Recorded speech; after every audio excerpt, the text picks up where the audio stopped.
आज हम महासागरों के बारे में विस्तृत अध्ययन करेंगे। तो सबसे पहले हमें ये जानना आवश्यक है कि महासागर और सागर होते क्या हैं। तो महासागर जैसे कि वे विशालतम जलराशियाँ जो दो महाद्वीपों के मध्य स्थित होती हैं वो महासागर कहलाते हैं। जैसे कि कोई दो महाद्वीप ले लो और उनके बीच में जो विशालतम जलराशि है जहाँ पे बहुत ज़्यादा जल भरा हुआ है वो महासागर की श्रेणी में आते हैं।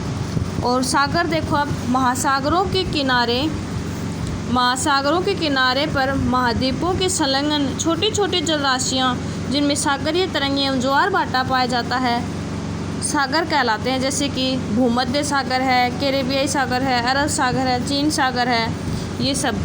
तो महाद्वीपों के संलग्न और महासागरों के किनारे, महाद्वीपों के संलग्न और महासागरों के किनारे जो जलराशियाँ होती हैं वो होती हैं सागर।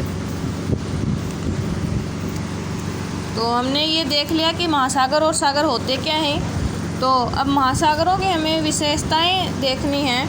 तो महासागरों को हम विशेषताओं के आधार पर देखो, क्षेत्रीकरण, भौतिक विशेषताएं और गत्यात्मक विशेषता, इसके आधार पर हम इनको अलग अलग पढ़ेंगे। तो सबसे पहले देखो, क्षेत्रीकरण के आधार पर हम देखें तो क्षेत्रीकरण में इसमें हम प्रकाश की परिवेशता के आधार पर देखेंगे और भू राजनीतिक विभाजन और भूगर्भिक विभाजन।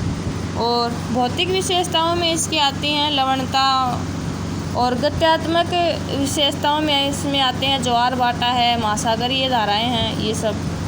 अब देखो, इसमें हम प्रकाश की जो परिवेशीयता है उसके आधार पर देखेंगे कि महासागरों में कहाँ तक क्या प्रकाश पहुँचता है। तो उसमें अलग अलग उसको विभाजित किया जाता है कि कहाँ पे कितना प्रकाश पहुँचता है। तो प्रकाश की परिवेशीयता के आधार पर देखो,